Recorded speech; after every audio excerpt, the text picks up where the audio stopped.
जो बहुत सोता है उसको कभी योग सिद्ध नहीं होता। सच्ची मानिए, 3 घंटे नींद में काम हो जाता है, अधिक से अधिक 4 घंटे। ये सोना हमारे लिए बहुत हानिकारक है और ये सोना हमारे लिए लाभदायक भी है। दोनों बात समझना। जिसका स्वभाव बन जाता है कि जहां बैठे वहीं सो गए, जहां बैठे, ऐसा हमने देखा है। बैठे 2-4 मिनट जहां एकाग्र घोंटा बजने लगे। ये क्या है? ये दलिद्राए क्यों? अरे तुम साधक हो, ये दलिद्रता क्यों?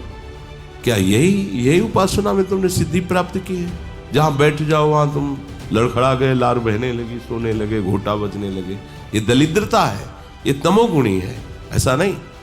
एक बार नींद को समय दिया है, 3 घंटे 4 घंटे, आ जाए तो आ जाने, उसको निमंत्रण नहीं देना, राधा राधा राधा, और जग कर फिर वैसे ही अपनी दिनचर्या। कोई भी फर्क नहीं पड़ना। आप अभ्यास कीजिए, कोई फर्क नहीं पड़ेगा। कई दिन बराबर जगने पर भी आपकी दिनचर्या पे कोई फर्क नहीं पड़ेगा। जो अपना स्वभाव बिगाड़ रहे हैं वो अपना नाश कर रहे हैं।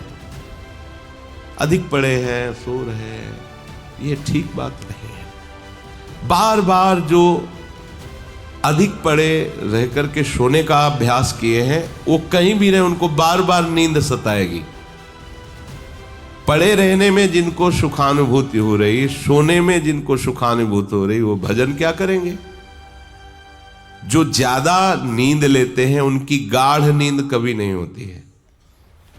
मतलब अब सो चुके, थक गए, ऐसा नहीं आएगा। उनको बहुत प्रकार से विघ्न पड़ने लगते हैं, स्वप्न आदि आने लगते हैं, नींद का स्वरूप लंबा हो जाता है, 10 घंटे 12 घंटे। हमको एक ने बताया था कि हम केवल भोजन के लिए उठते हैं और अपने कमरे में ही पड़े रहते हैं, 18 घंटे वो सोते हैं। वह क्या जीवन आपका है? ये जीवन है? सोना बहुत हानिकारक है। अरे हम परमार्थ के पति के, जितनी बार नाम जप कर लिए वो हमारे बैंक में जमा हो गया। सो के क्या बर्बाद करना है? 3 घंटे 4 घंटे, इसके 5-6 घंटे वो उनके लिए है जो बहुत श्रम परायण है, परिश्रम करते हैं शरीर से, साधक के लिए नहीं।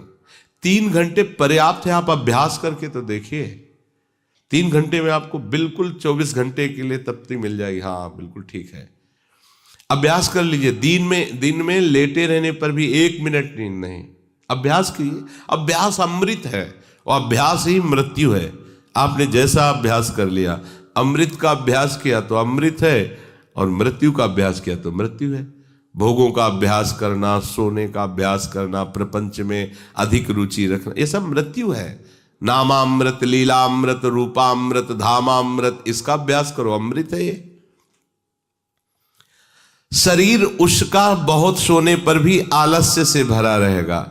आलस्य के कारण वो भजन में जे भी बैठेगा 2-4 मिनट में ही माला छूट जाएगा और नींद आ जाएगी। ऐसा दर्शन होता है। वो बहुत कोशिश करते हैं, बस ऐसे हो जाते। ये कैसे हो गया? तुम्हारा क्या अभ्यास है? ऐसे कैसे कोई हम पे ऐसे कैसे हावी हो सकता है? कोई हमारे ऊपर ऐसा कैसे शासन कर सकता है? चाहे नींद हो या काम हो या क्रोध हो, आप क्या हो? आप समझो, आप भगवान के अंश हो और आप इतना अधीन होते चले जा रहे हैं शरीर के। सत्संग हो रहा है, आप मुंह बगाड़ के सो रहे हैं। कीर्तन हो रहा है, आपको झटके नींद के आ रहे। धिक्कार है आपको जीवन को। आप साधक हो, आप उपासक हो, ये क्या हो रहा है? जहां आपको संपूर्णतया सावधान होकर चैतन्य रहना है, वो आप सो रहे हो। कैसी आपकी दिनचर्या, कैसी आपकी साधना है? आप हो क्या? विचार करना चाहिए। डांटने की विषय नहीं है, कोई तुम्हें जगाए विषय नहीं है। भगवत कृपा से जीवन में कभी अलार्म नहीं बजाया कि हमको इतने बजे उठना है, पता नहीं उठ पाए कि ना उठ पाए। अभ्यास योग युक्त चेतसा नान्यगामिना। ऐसी स्थिति हो कि हम उठ ना पाए तो बात अलग की है। नहीं, बख्शना नहीं इस शरीर को, अब भाई हमें चलो हम नहीं आ रहे, ऐसा नहीं। अगर सांस है, दम है, बिल्कुल इसको बख्शना नहीं। हम केवल आपको उपदेश नहीं कर रहे, बख्शना नहीं। शरीर के प्रति इतना प्यार नहीं दिखाना कि वो हमारे प्यारे से हमको दूर कर दे, ऐसा नहीं। ये जड़ वस्तु है, ये चैतन्य नहीं है। तुमसे ये चैतन्य है। तुम अपनी चैतन्यता को समझो, इसके अधीन हो रहे हो। ये तो बहुत बुरा लगता है जब कोई साधक सत्संग में या माला लेकर भजन करने में या पाठ करने में सो रहा है, तब लगता है। ग्रंथ सामने खोड़ा है, थोड़ा पाठ कर ऐसे ऐसे। एक जगह दर्शन कर ले जाते थे, वो भागवत का स्वाद है। वो श्री जी के सामने भागवत पढ़ते पढ़ते नाक और माथा पूरी भागवत में रख दिया, और 2500 लोग आ जा रहे हैं ऐसे। तो उनको जैसे कहते हैं, पंडित जी श्री हरिवंश, हाँ हाँ श्री हरिवंश। अब ये हो क्या रहा है, ये क्या हो रहा है? अगर आपके अंदर नींद है तो आप चैन से 1-2 घंटे सो लिए दीजिए और फिर बैठिए, चैतन्य होकर बैठिए। ये अपमान है शास्त्रों का। आप चैतन्य घन प्रभु के वचन पढ़ रहे हैं, आपको नींद आ रही, प्रभु की चर्चा हो रही, आपको नींद आ रही। कभी विषय चर्चा में आपको नींद आई? कभी फिल्म देखने में नींद आई? नौटंकी नाटक देखने में, रिश्ते नातेदारों से बात करने में, रिश्ते नातेदारों, आपका लड़का विदेश में रह रहा हो, उसकी कोई बात बता रहा हो, आपको नींद आएगी? नहीं आएगी। लेकिन अपने परम प्राण स्वरूप आत्म स्वरूप श्री प्रियालाल की चर्चा हो रही, आपको नींद आ रही है। अब हो क्या हो, जरा विचार करके देखिए। तो ये आलस्य के कारण उसके भजन में भारी बाधा हो जाएगी। उसका योग कभी सिद्ध नहीं होगा जो अधिक सोता है। सबसे प्रार्थना है, आप अपने लिए नींद का समय निश्चित करें अपने हिसाब से, शरीर का परिश्रम देख करके। अब जैसे जो उपासक रात भर सेवा में लगे रहते हैं, हम उनके लिए कहेंगे कि चाहे दिन हो चाहे रात हो, आप 4-5 घंटे आराम से सोइए। प्रार्थना है कि सोइए, क्योंकि आप जवान साधक हैं। सोएंगे तो आपकी इंद्रियां फिर भजन में लगेंगी। आप अपने को देखिए, यदि आप कोई सेवा बल वाली नहीं करते हैं तो 4 घंटे से ज्यादा आप नहीं गए। अच्छा उपासक 3 घंटे में हो जाता है। अब आप लोग देख लीजिए, अपनी एक दिनचर्या में नींद का समय आप निश्चित कीजिए, और जो निश्चित कीजिए उसे कम से कम 10 वर्ष तो निभाइए। यहां 2-4 दिन में दिनचर्या बदल जाती है, ऐसे नहीं होना। साधु का ऐसा नहीं होता। कुछ नियम लो तो 10-5 वर्ष तो चलो, 2-4 दिन में सब फिसल जाते हो, क्या फायदा है?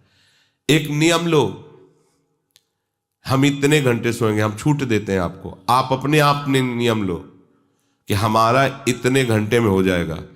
उस घंटे को आप लिख लो अपने सामने कि मुझे इतने घंटे केवल सोने के लिए सत्संग में अनुमति है, क्योंकि हमने वहां इतना नियम लिया था। आप ले, बताने की जरूरत नहीं। आपके द्वारा लिया हुआ नियम फिर आपसे कभी नहीं टूटना चाहिए। स्वीकार करो आप अंदर से कि आप इतना सोएंगे, पर लिमिट हम बता देते हैं। शरीर अधिक श्रमित जो सेवा में होता है 5 घंटे, गृहस्थी है तो 6 घंटे, साधक है 4 घंटे। भजनानंदी को कहना ही नहीं पड़ेगा, 3 घंटे में हो जाता है। इसी के अंतर्गत आप चयन कर लीजिए। 6 से 7 में मत बढ़ना, क्योंकि सत्संगी हो, इतना भारी श्रम तुमसे नहीं होता। बलराम ब्रजवासी है, 20 वर्ष की बात बता रहे हैं, एक दिन की नहीं, 20 वर्ष की नित्य दिनचर्या से वृंदावन की परिक्रमा, और कितनी मेहनत से चक्की चला करके 150 रुपया करके घर परिवार चलाना, संत सेवा करना, सत्संग सुनना, ये सब गृहस्थ है, परिवार